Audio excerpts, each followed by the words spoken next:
محمد نبينا بنور هدينا من مكة حبيبي نور سطع المدينة. Assalamualaikum warahmatullahi wabarakatuh. Rabbi zidni ilma warzuqni fahma. Amma ba'd. Pertanyaan, kenapa mengikuti firqah Wahabi haram hukumnya? Haram. Ini bukan makruh, tapi haram. Kalau sholat di belakang mereka baru makruh. Itu yang bilang bukan saya itu. Yang tulis adalah Imam Ghazali rahmatullahi alaih dan ulama-ulama fikih yang lain. Sebabnya itu ada kaitan. Karena dari segi akidah mereka fasik. Kenapa mereka dari segi akidah disebut fasik? Karena aliran ajaran mereka adalah ajaran yang sesat. Perbuatan sesat haram. Mengajak orang kepada kesesatan juga haram. Orang yang ikuti orang yang sesat juga haram. Tadi dosanya itu. Dosa. Jadi rentetan dosanya itu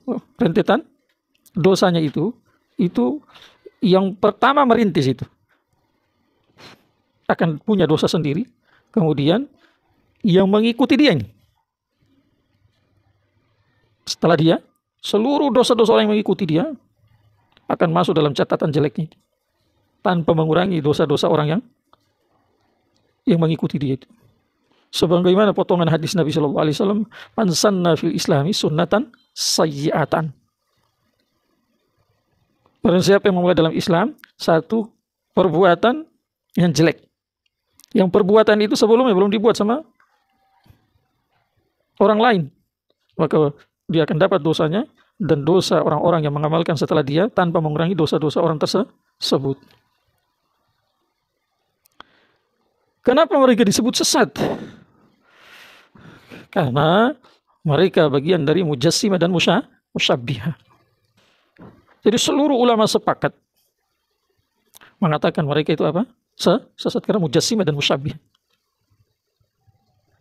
Jadi firqah mujassimah, musyabbihah, mereka adalah orang-orang yang menyamakan Allah dengan selain Allahumul ladzina yushabbihunal haqqa bil khalqi.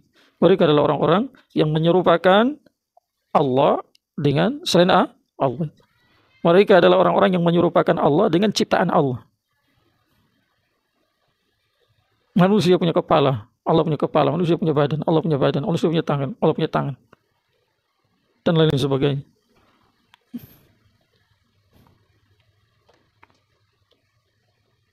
Di dalam kitab Mirqat ditulis oleh seorang ulama besar dari kalangan Hanafiyah. Itu. Mirqat itu adalah syarah Mishkatul Masabih.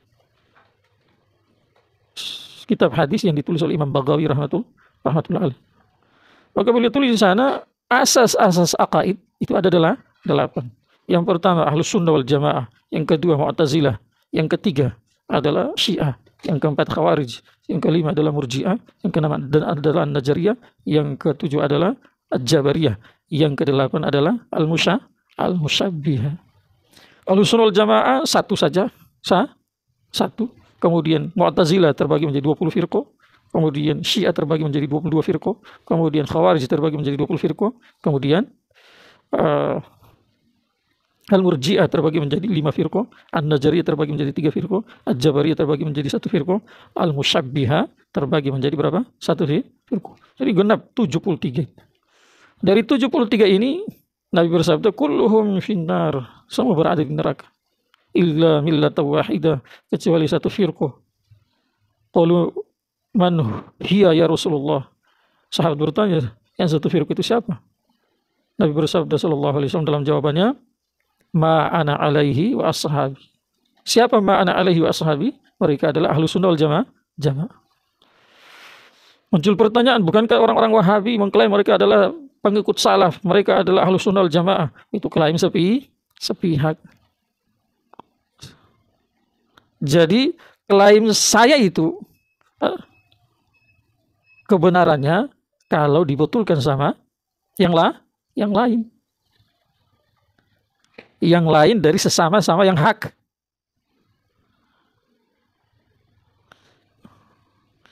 Kalau klaim orang batil dibetulkan sama orang batil, sama-sama saja. Klaim orang hak tidak dibetulkan sama orang batil, tidak ada pengaruh.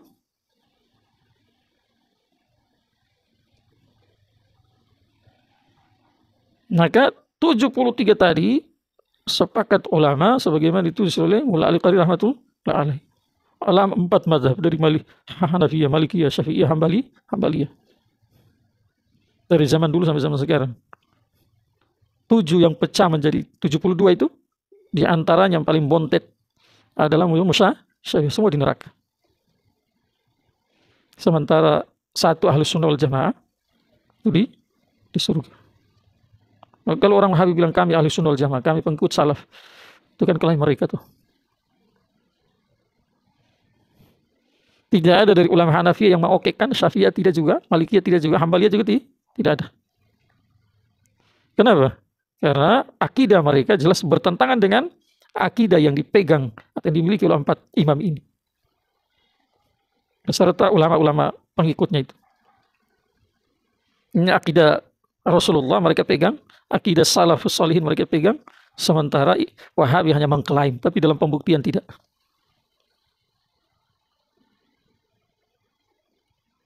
Jelas ya? Maka haram diikuti itu. Supaya gampang kita pahami, orang tidak sholat kan haram. Perbuatan tidak sholat haram. Mengajak orang lain supaya tidak sholat haram. Orang yang ikuti ajakan dia tadi supaya tidak sholat haram juga. Yang mengajak orang supaya tidak sholat dapat dosa tersendiri. Seberapa banyak sebab ajakan dia orang ikuti, ada yang mengikuti seberapa banyak, maka sebanyak itu juga dia dapat dosa tanpa mengurangi dosa-dosa orang yang mengikuti dia tadi.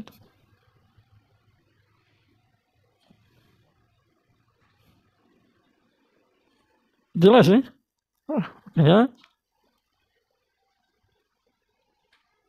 Orang-orang Wahabi itu kan namanya ganti-ganti dulu Wahabi.